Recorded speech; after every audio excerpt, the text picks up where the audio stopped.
they've all addressed the housing issue differently in their countries. So in each visit, I will be talking with government leaders and with people who are expert in housing in these areas, in addition to trade, and learning about what these countries are doing. One of the countries I'm really excited about is Singapore. Singapore, like British Columbia, very constrained land base, big challenges in making sure that there's housing available for Singaporeans. And they have really been globally recognized for their housing strategy. And I'm really excited to be meeting some of the leaders of that work to hear about how they ensure that middle-income Singaporean families are able to access housing in one of the smallest countries, fast-growing economy, huge international demand to live in Singapore, and yet they've still been able to provide attainable housing for Singaporeans. So learning from them about what they've achieved there, I hope will be some important lessons for British Columbia that we can take home here. So Minister Eby, so this time you're only visiting countries in the Indo-Pacific region. So how do you feel about skipping visiting China this time? Well, the goal that we have here is really to support our trade diversification strategy. China is a strong trading partner for British Columbia, so is the United States. And we see, as British Columbians do, global tensions between those two countries. We also see the war in Ukraine and Russia, and we know how trade routes can be disrupted by global events that hurt British Columbians. We believe that by diversifying and deepening our trading relationships with other countries, we'll be able to protect British Columbians from those kinds of swings. So if there's a disruption in a trading relationship with one country, that our relationships with other countries will make up that difference. And I think the other critical piece is to recognize that the federal government as a whole in Canada has really prioritized the Indo-Pacific region for increasing trade relationships. I will be the first Premier from Canada to visit this area post-COVID to start building those relationships, and I believe very strongly that British Columbia will benefit from being the first mover to capitalize on the free trade agreements and the other agreements the federal government has struck, and the priority that they've put on building these relationships as well. Thank you. Thank you. Our next question comes from Michael Williams, City News 1130. Michael, please go ahead. Thanks, David. You kind of touched on a little bit with regards to Singapore and the housing situation there, but your first stop being Japan, I wonder if there's, you've taken into consideration maybe having chats with officials in that country about how they've gone about dealing with the unhoused population and just drug usage in general. I know their homeless population is very low, one of the lowest in the world. Yeah, there's lots for us to learn from Japan as well. One of the things I'm really interested to talking about with local government officials in Japan is their transit strategy. One of the things that Japan does when they announce a new transit station is they buy up the land around the transit station for transit-oriented development. And that way, they use some of the rising values of property to fund the transit system as a whole. This is something we recently passed a law to do in British Columbia as well, to allow us to do that transit-oriented development. And how they've applied that, how they've made that work, will be interesting for us to bring back to British Columbia. Certainly in terms of Japan and Korea and Singapore, their overall approach to housing and potentially to homelessness, and maybe there are even lessons for us around mental health about how they approach these issues. We're going in very open-minded about what can we learn from these places in terms of any best practices they may have, results that they have been able to demonstrate with different policies that we haven't tried here in British Columbia. It's a great opportunity, these exchanges, not just for trade, but also to learn about what's being done differently and how we could take different approaches here in BC. Yeah, just my follow-up. Just in your opinion, what would deem this a successful trip to you? Well, I think the way certainly I'm thinking about this trip is an opportunity to meet and really initiate those relationships between British Columbia and these countries. Since we formed government, shortly after we formed government, obviously, was the COVID pandemic, which really restricted our ability to travel. And despite that, we've dramatically increased our trade internationally.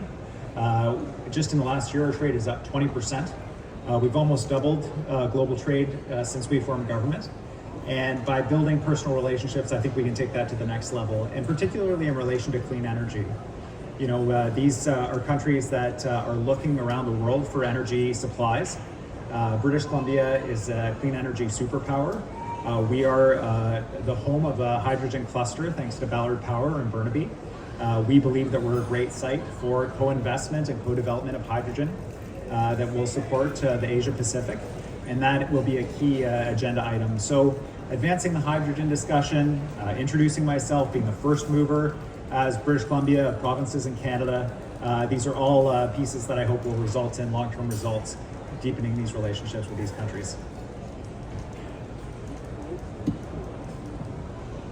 For our next question, we are going to go to the phones. Our first question from the phones comes from Akshay Kulkarni, CBC. Akshay, please go ahead. Hi, Premier Eby. So I have a not related to trade question. I have a question about Gurveer Dhaliwal. She's a ministerial advisor she was with the health ministry, she's now with the Labour Ministry. She's under investigation now for supposedly allegedly breaking election rules, and the BC United Party has called on the government to place her on leave until this investigation is concluded. What do you have to say about that? Well, we take this investigation incredibly seriously. As soon as we learned about it, we placed the staffer on administrative leave. And at this point, it's in the hands of the special prosecutor, and certainly we'll continue to monitor the situation. But the staffer was immediately placed on leave. Akshay, do you have a follow-up? I do, and it's about another story, which I apologize for. I know I'm jumping around a little bit, but this is about the Indigenous teen again that was found dead on a Cold Island. I know you spoke about how you're hoping the RCMP sort of investigate into that for justice. Have you reached out to the family in any way in that case? Well, I think all British Columbians see the death of any child as a tragedy, and a death of a child in the situation that Carson died is horrific. And I have every confidence, and the RCMP have our full support, that they will do a full and comprehensive investigation. For the family, our government is here, and any supports that we can provide, we will provide to the family. It's obviously devastating, and I know that the Cowichan tribes have called on anyone that may have information about this death to bring that information forward to RCMP so they can piece together Carson's last moments and we can have a better understanding of her incredibly tragic death. And we do have a request from media before we go to the final question from the phones. Now that we have some improved lighting, would you mind making a comment about the by-election calls for today, just for the cameras, please? Absolutely. I'm really excited to say that today we have formally called the by-elections in Juan de Fuca and in Langford, Juan de Fuca, and in Mount Pleasant. The candidates, I'm sure, are gearing up and ready to go. We have two excellent candidates for the BC NDP, Ravi Parmar and Joan Phillip. Ravi in Langford and Joan in Vancouver, Mount Pleasant. It's two really vibrant and very different communities. Vancouver, Mount Pleasant, including the downtown east side and Chinatown, Commercial Drive, and Gastown. Lots of big challenges in the downtown east side and Chinatown, really needing to have a strong voice in the legislature. Langford, Juan de Fuca, a fast-growing community, lots of people moving there, lots of excitement and vitality in that community, and having that voice of somebody in the legislature to represent that fast-growing community and so many like it across the province is going to be really exciting, and I'm really hopeful that both Ravi and Joan will be there in the legislature representing those communities. But I, of course, wish all parties the best of luck and fair play in this election. And our last question from the phones comes from Colin Laughlin, Maritime Magazine. Colin, please go ahead. Good afternoon, Premier. You're headed into a region which is quite in the focus of the federal government's Indo-Pacific strategy. It's good to see Subnational taking a focused approach in there as well. I noticed that the BC trade strategy indicates, published earlier this month, it indicates you're going to be opening up a trade representative office in Taiwan.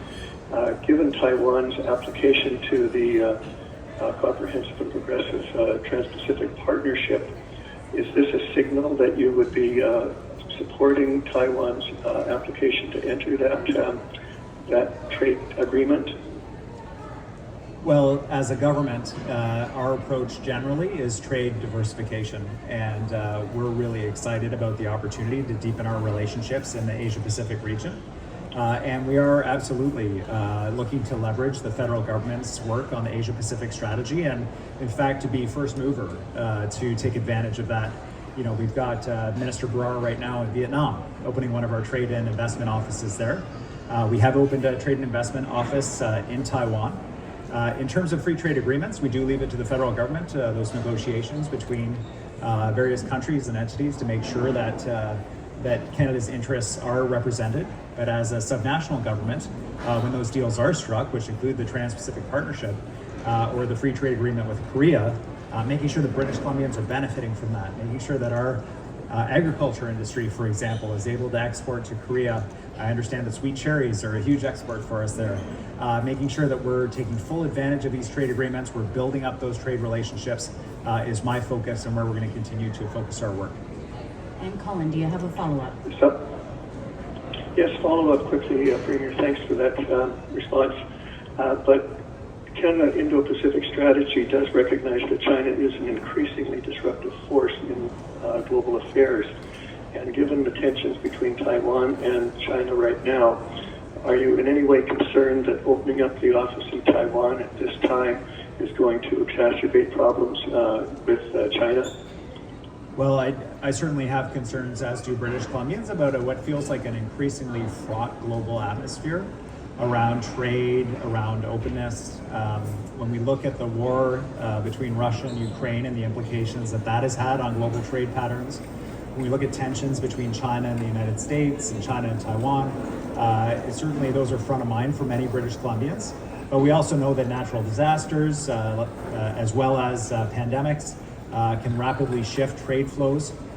We believe that the best defense against these global trends about these things that we're seeing that are driving up prices for consumers and could potentially restrict opportunities here in BC is to diversify as much as possible. And that's why we have our trade diversification strategy. And just for a little bit more detail on that, I'll maybe turn it over to the minister responsible, Minister Brenda Bailey, who's joining me on this trip to Tokyo this afternoon.